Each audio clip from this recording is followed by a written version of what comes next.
Good morning, students. Welcome to NS classes. Let us start question number 71 of most important MCQ. If A and B are two positive integers, then the relation between their LCM and HCF will be. अगर A और B to positive integers हैं तो LCM और HCF में क्या relation होगा? LCM greater होगा HCF से या फिर HCF ग्रेटर होगा LCM से, या दोनों की वैल्यू इक्वल होगी, या इन तीनों कंडीशंस में से कुछ भी नहीं होगा। देखिए, जब भी हम एलसीएम और एचसीएफ के रिलेशन की बात करेंगे तो जो एलसीएम होता है is always greater than HCF. ठीक है, एचसीएफ से ग्रेटर होता है। क्यों होता है? क्योंकि जो एलसीएम है इसमें तो हमने ईच प्राइम फैक्टर लेना होता है, ईच प्राइम फैक्टर।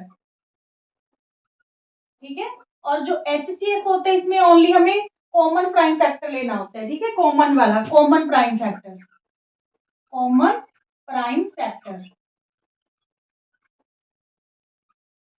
अब एग्जाम्पल देख लीजिए आप। मान लीजिए आपको 9 का और 15 का, दोनों का हम एलसीएम और एचसीएफ फाइंड आउट करके देखते हैं। एलसीएम जो 9 का है, जो फैक्टर रहेंगे प्राइम फैक्टर 9 के, वो क्या रहेंगे? 3 का स्क्वायर इंटू 1, 3 3 जा 9, और 15 क्या रहेगा? 3 इंटू 5 इंटू 1। ठीक है, तो यहाँ पे जो एलसीएम है हमने ईच फैक्टर लेना है, ईच प्राइम फैक्टर, और ग्रेटेस्ट पावर वाला। जैसे यहाँ पे 3 की पावर 2 है, यहाँ पे 1 है, तो 3 की पावर 2 लेंगे। ठीक है, 5 है जो सिर्फ इसके पास है, 15 के पास यहाँ नहीं है, बट हमने ईच फैक्टर लेना है इसलिए 5 और 1, तो 3 3 जा 9, 9 5 जा 45। बट जो एचसीएफ ओनली कॉमन फैक्टर लेंगे वो भी लीस्ट पावर वाला, तो यहाँ पे 3 की पावर 1 है और 3 की पावर 2, तो 3 रहेगा। 5 हम ले नहीं सकते क्योंकि 15 के पास ही है, 9 के पास नहीं है। ठीक है, तो ये हमारे पास HCF 3 आ गया। LCM 45 means LCM is always greater than HCF. Is it clear? Now the sum of the first hundred even natural number. First जो है हंड्रेड इवन नेचुरल नंबर का हमें सम फाइंड आउट करना है। तो यहाँ पे देखिए आपकी पहले एपी क्या फॉर्म होगी? 2 4 6, और लास्ट टर्म क्या होगी? क्योंकि 100 इवन नेचुरल नंबर्स हैं तो 100 को आप 2 से मल्टीप्लाई कर लो, 200। ठीक है, हमें फाइंड आउट क्या करना है? एस 200 मीन्स 200 टर्म्स का, 100 इवन टर्म्स का सम पता करना है। तो यहाँ पे फॉर्मूला क्या लगाएंगे? एस एन एन अपॉन 2 ए प्लस एन। जब आपको लास्ट टर्म पता हो तो हम ये वाला फॉर्मूला यूज करेंगे। ठीक है, कैलकुलेशन इजी हो जाएगी। तो एस हंड्रेड हमने निकालना है, एस हंड्रेड।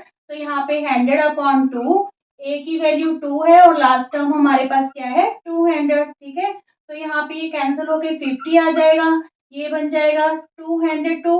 तो यहाँ पे 5 से मल्टीप्लाई करेंगे, 5 2 जा 10, और यहाँ पे 5 2 जा 10, और ये वाली zero means 10,100 is the sum of first 100 even numbers. ठीक है, so which option is correct?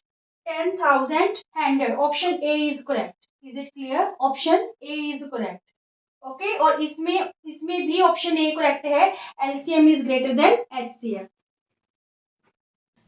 Students 73 number आपका क्वेश्चन रहेगा, if sine theta equal to 3/4 then find the value of sec square theta -1 into cos square theta upon sine theta.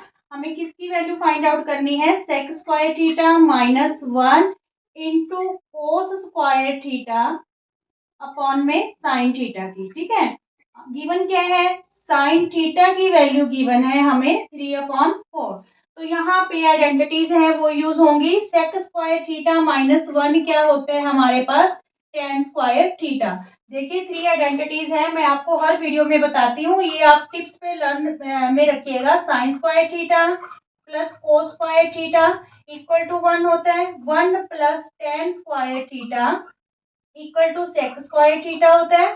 ठीक है, और 1 plus cot square theta equal to cosec square theta होता है। ठीक है, यहाँ पे अगर हम 1 को इधर ले आते हैं तो ये सेक स्क्वायर थीटा -1 हो जाएगा। तो सेक स्क्वायर थीटा -1 की जगह फिर हम क्या लिख सकते हैं?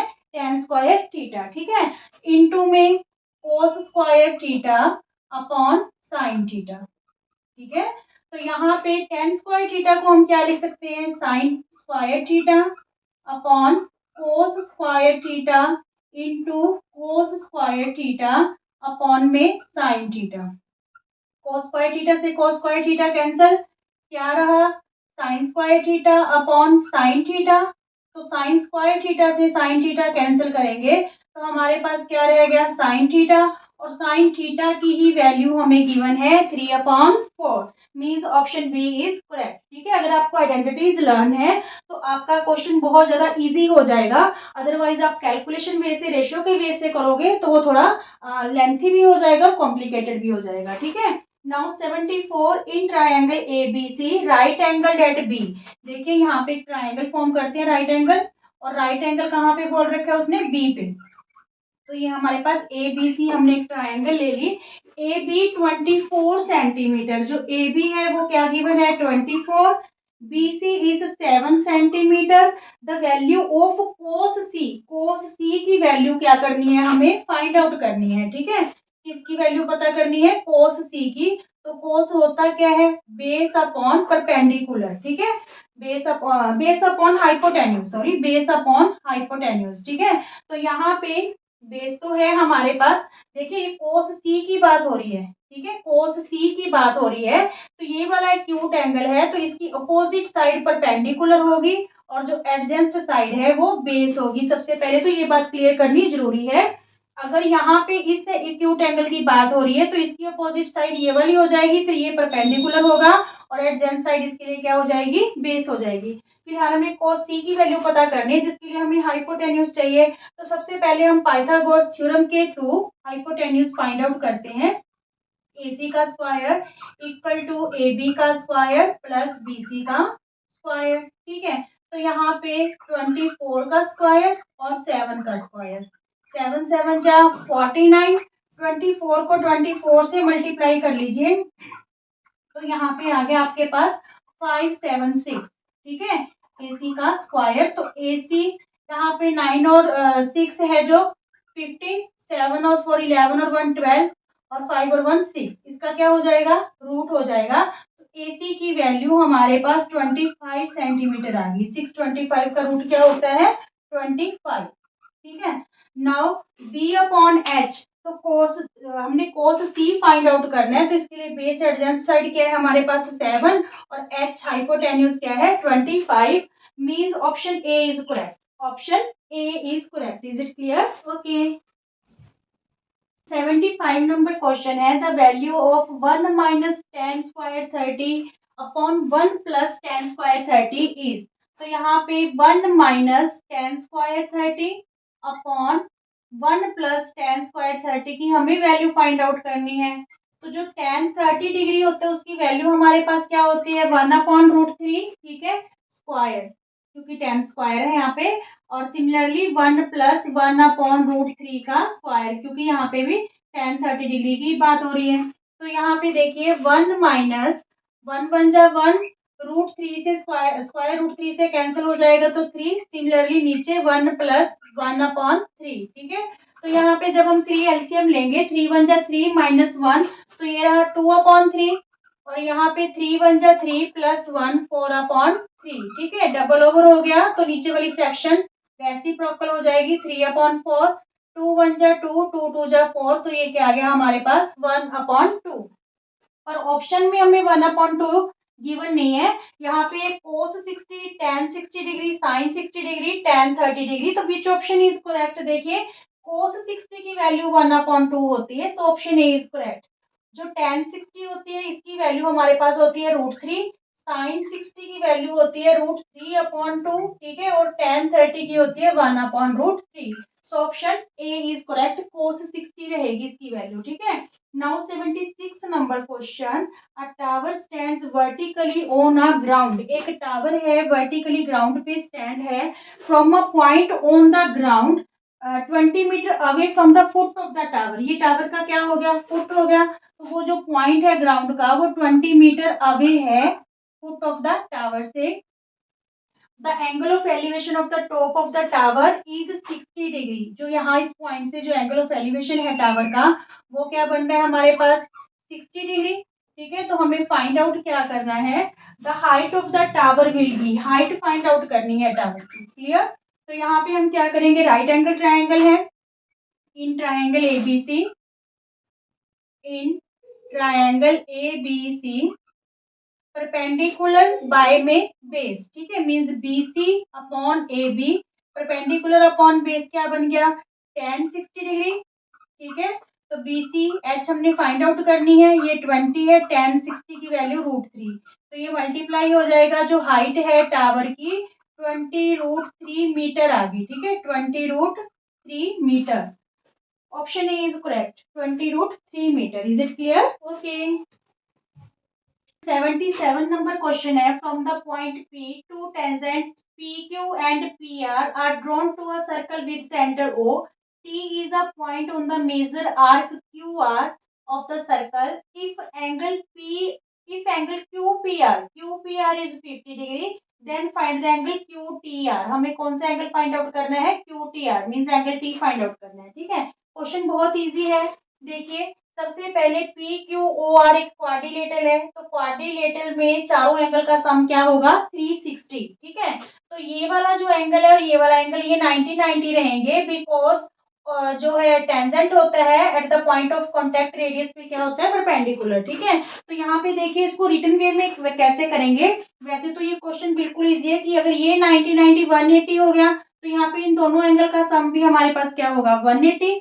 तो 180 में से 50 माइनस करेंगे 130, और ये आर्क है जो सेंटर पे ये वाला एंगल और remaining part of the circle पे ये वाला एंगल बना रही है, तो ये वाला एंगल हमेशा सेंटर वाले एंगल से हाफ होता है अगर सेम आर्क बनाए तो 130 का हम हाफ कर देंगे, 65 आ जाएगा। पर इसको रिटर्न वे में हम कैसे करेंगे, क्योंकि ये क्वेश्चन आपका MCQ या फिर 2 मार्क्स के क्वेश्चन के बेस पे भी आ सकता है। तो यहाँ पे देखिए सबसे पहले हम करेंगे इन क्वाड्रिलेटरल PQOR, ठीक है। क्वेश्चन को थोड़ा इजी करने के लिए हम यहाँ पे नेम दे लेते हैं 1 2 3 और ये एंगल 4, ठीक है। तो चारों एंगल का sum angle 1 plus angle 2 plus angle 3 plus angle 4, तो ये हमारे पास क्या होगा, 360, ठीक है। जिसमें से एंगल 2 की वैल्यू हमने फाइंड आउट करनी है, ठीक है। एंगल 1 और एंगल 3 आपके पास है 90 डिग्री, एंगल 2 की हमने वैल्यू फाइंड आउट करनी है, ये भी 90 डिग्री है, और एंगल 4 मीन्स है जो एंगल P है that is given 50 degree, equal to 360, 90 90 180 और ये 50 ऐड करेंगे तो 230 प्लस एंगल 2 इक्वल टू 360। तो एंगल 2 की वैल्यू हमारे पास 360 माइनस 230, एंगल 2 की वैल्यू हमारे पास आ रही है 130 डिग्री, ठीक है। यहाँ पे एंगल 2 की वैल्यू हमारे पास क्या आ रही है, 130। अब देखिए नाइन्थ वाली थ्योरम पे आ जाइए, जो ये क्यू आर आर्क है सेंटर पे एंगल बना रही है 2 और remaining part of the circle पे बना रही है एंगल T, ठीक है। तो हमेशा जो सेंटर वाला एंगल होगा remaining part of the circle वाले एंगल से क्या होगा, डबल होगा।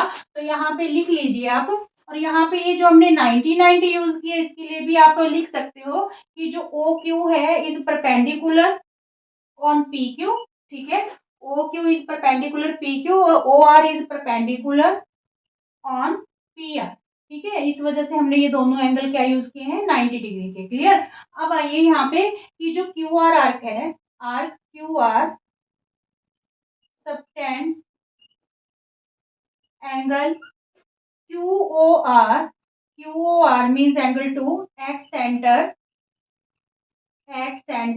and angle QTR at the remaining part of the circle,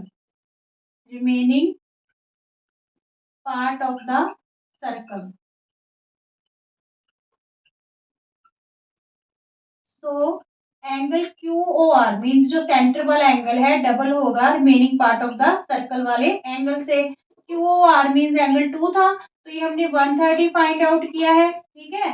यहाँ पे जो ये 2 है इधर आके क्या हो जाएगा, डिवाइड हो जाएगा, ठीक है। तो QTR की वैल्यू हमारे पास क्या आ गई, 65 डिग्री। क्लियर? तो ये 65 मीन्स ऑप्शन सी करेक्ट रहेगा। क्लियर? ये रिटन वे में आप कर सकते हो। The radius of the base of the cone is 4 centimetre. 78 number जो क्वेश्चन है, बेस कोन का जो रेडियस है 4 सेंटीमीटर है बेस का, और जो हाइट है दैट इज गिवन 3 सेंटीमीटर। हमें CS से पता करना है, ठीक है। कौन का कर्व्ड सरफेस एरिया, देखिए जो कौन का कर्व्ड सरफेस एरिया होता है, कर्व्ड सरफेस एरिया ऑफ कौन क्या होता है, फॉर्मूला हमारे पास पाई आर एल। पर यहाँ पे हमें एक तो आर गिवन है 4 सेंटीमीटर और एक हाइट गिवन है 3 सेंटीमीटर। हमें चाहिए क्या? एल चाहिए अगर हमें कर्व सरफेस एरिया पता करना है। ठीक है, तो एल स्लैंट हाइट निकालने का फॉर्मूला हमारे पास क्या रहता है? R square plus H square का रूट। आर हमारे पास 4 है, एच हमारे पास 3 दे रखा है। ठीक है, 4 4 जा 16, 3 3 जा 9, तो ये रूट 25 हो जाएगा। रूट 25 की वैल्यू क्या होती है? 5। तो 5 सेंटीमीटर आ गया हमारे पास एल। अब यहाँ पे वैल्यूज पुट कर देंगे। देखिए जो आपके पास ऑप्शन है, एक 20 सेंटीमीटर है, बाकी तीन ऑप्शंस में पाई दे रखी है, तो पहले हम पाई फिल नहीं करते, वैल्यू पाई की एज इट यूज करते हैं। अगर वो ऑप्शन मैच हो गया तो ठीक है, नहीं तो फिर पाई यूज करके देखेंगे। यहाँ पे पाई आर की वैल्यू हमारे पास 4 है, एल की वैल्यू 5, तो ये 25 centimetre square. Yes, option B is correct, 25 centimetre square. Is it clear? Okay. 79 number question है, two coins are tossed together, the probability of getting at least one tail. कम से कम एक टेल हो। जब हम जो टू कॉइन्स है टोस करेंगे, तो टोटल जो हमारे पास आउटकम होंगी 4 होंगी। Head head, head tail, tail head और टेल टेल। ठीक है, अब उसने हमें कहा क्या है कि एटलीस्ट वन टेल होना चाहिए, तो टेल इन तीनों आउटकम्स में है। ठीक है, तो प्रोबेबिलिटी क्या होगी एटलीस्ट वन टेल होने की? एटलीस्ट वन टेल, तो ये होगी फेवरेबल आउटकम्स 3 है अपॉन टोटल आउटकम्स 4, तो ऑप्शन सी इज करेक्ट। ठीक है, 3/4। Now 80 number question, the vessel is in the form of a cylinder, the volume of this cylinder is 567 pi centimetre cube, height given है 7 centimetre, तो हमें find क्या करना है? Radius find out करना है। जो वॉल्यूम होता है सिलेंडर का, वॉल्यूम ऑफ सिलेंडर क्या होता है? वॉल्यूम ऑफ सिलेंडर का फॉर्मूला हमारे पास पाई आर स्क्वायर एच। तो ये जो वॉल्यूम ऑफ सिलेंडर है that is given 567 pi centimetre cube. यहाँ पे पाई आर की वैल्यू हमें फाइंड आउट करनी है और एच की वैल्यू हमें क्या गिवन है? 7। देखिए पाई से पाई क्या हो जाएगा? कैंसल, और ये 7 इधर आके डिवाइड हो जाएगा, तो आर स्क्वायर की वैल्यू हमारे पास क्या आ जाएगी? 7 8 जा 56, 7 1 जा 7, आर स्क्वायर 81 आ गया। मीन्स आर जो स्क्वायर इधर आके हो जाएगा रूट, तो आर की वैल्यू क्या आ जाएगी हमारे पास? 9 centimetre. So option C is correct. Is it clear students? अगर आपको वीडियो पसंद आते हैं तो प्लीज ज्यादा से ज्यादा लाइक शेयर कीजिए। Thank you.